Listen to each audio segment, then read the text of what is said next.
أعوذ بالله من الشيطان الرجيم. بسم الله الرحمن الرحيم. يا أيها المزمل قم الليل إلا قليلا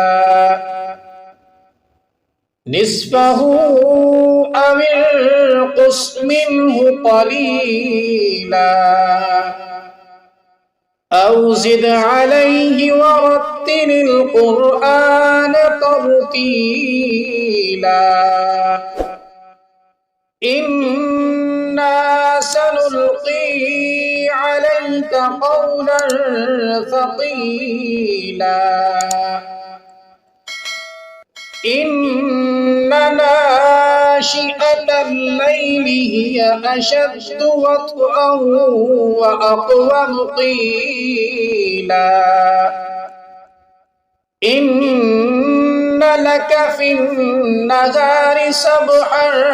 طويلا واذكر اسم ربك وتبتل إليه تبتيلا رب المشرق والمغرب لا إله إلا هو فاتخذه وكيلا واصبر على ما يقولون واهجرهم هجرا جميلا وذرني والمكذبين أولي النعمة ومهلهم قليلا إن لدينا أنكالا وجحيما وطعاما ذا غصة وعذابا أليما يوم ترجف الأرض والجبال وكانت الجبال كثيبا مهيلا إنا أرسلنا إليكم رسولا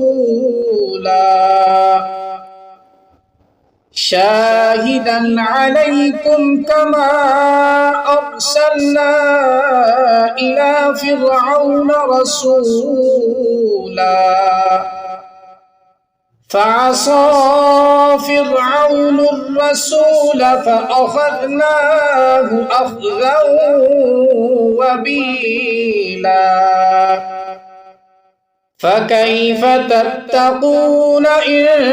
كفرتم يوما يجعل الولدان شيبا السماء منفطر به كان وعده مفعولا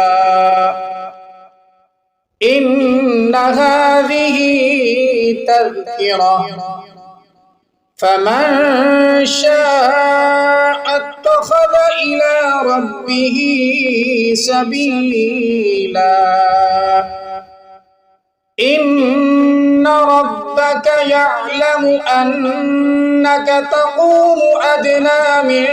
ثلثي الليل ونصفه وثلثه وطائفة من الذين معك والله يقدر الليل والنهار علم أن لن تحصوه فتاب عليكم فاقرؤوا ما تيسر من القرآن علم أن سيكون منكم مرضى